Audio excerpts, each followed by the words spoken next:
pregnant before marriage. Oh. And after marriage. Oh. Because I got 4 kids now. So I got pregnant in the midst of my dad being a pastor. Oh my God, I got persecuted. I had to sit down to the prayer, the choir. And but I felt in my heart, I wasn't called. He was. So why do I have to live this such righteous life? But guess what? That's the dad I prayed for. That's right. God gave me what I needed. That's right. And I had to learn how to trust God. And technically you were called because you were in his loins before he received the call. So when he got the call, you got the call too. And so it's crazy. And my brother's, he's a pastor now. So I'm just around it. My brother's my pastor, Pastor Sylvester, who have to shout out to pastor. But I just, I had to learn how to stop being of me. That's right. And just, I'm talking about Pastor Paul, it was a struggle. I believe. And I tell people every day, if God don't tell you to move, don't move.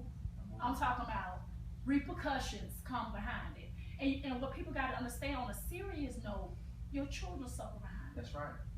They had to suffer. Just think about it. It was her birthday. And I'm getting kicked out. Didn't have a dime. I'm talking about this girl, we didn't have anything.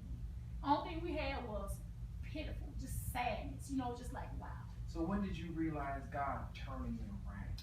When I realized God turned it around, my brother was ministering one day, and he said in the word, stop worrying about what man think of you, and start worrying about what God sees. That was good.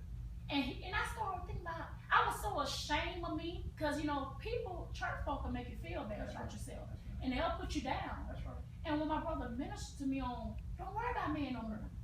As long as you're focusing on God, he can control everything. And that's when I started realizing, like, you know what?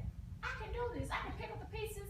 I lost everything. I went through the divorce. It's like I couldn't get it together. But then all of a sudden, when he preached that sermon, I started looking at myself like, okay, Nicole, you can put this together. Come on now, pick yourself up. Because I was suicidal at one point. I didn't care. I didn't want to be there. I was like, okay, my mom can take care of the kids. I'm gone. I'm out.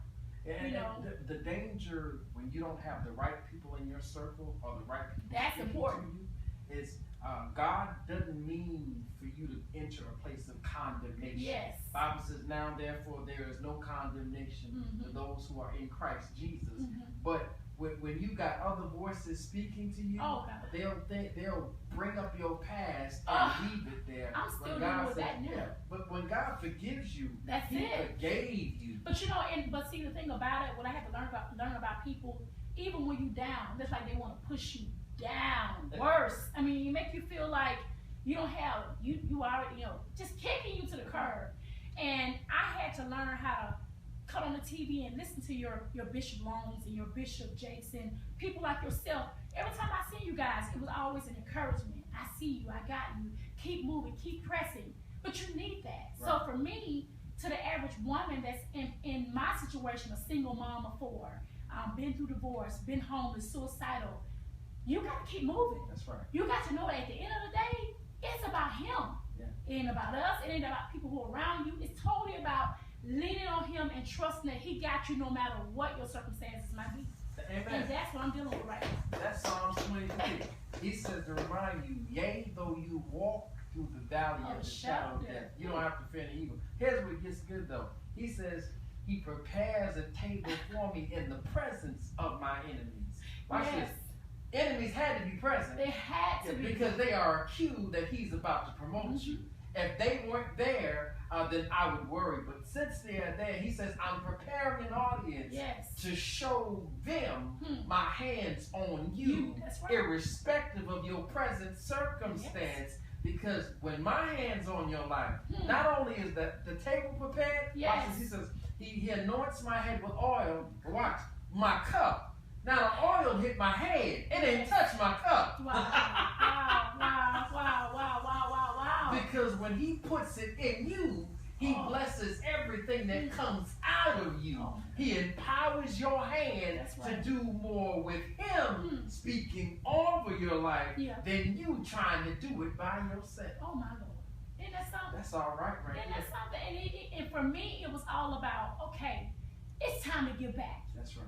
Out of all the hell I've been through, out of all the rejection, because I've been rejected all my life. You know what I'm saying? God says it's time to get back. It's time to lead my people back to me. Because your testimony says it all. Lean on him. That's the problem. We don't want to lean. We want to do our own thing. And I'm telling you, it was bad for me. But now it's all about him. I can't even leave my house without him. I got to make sure he's the one that's leading me in every decision that I make. You know what I'm saying? And now I'm more quiet. You know what I'm saying? More to you just want to hear his voice. And God using me to bring more women to the forefront. I'm doing a women's conference very soon. It's going to be in September.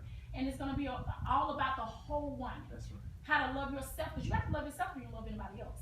And I had to go back and re-love me and fall in love with Nicole because I was so ashamed. Because people make you feel ashamed when you make major decisions and major mistakes and they don't think it's right. And I have to learn how to keep pushing towards that prize. And that prize is Jesus Christ. Right. Well, let me share something with you.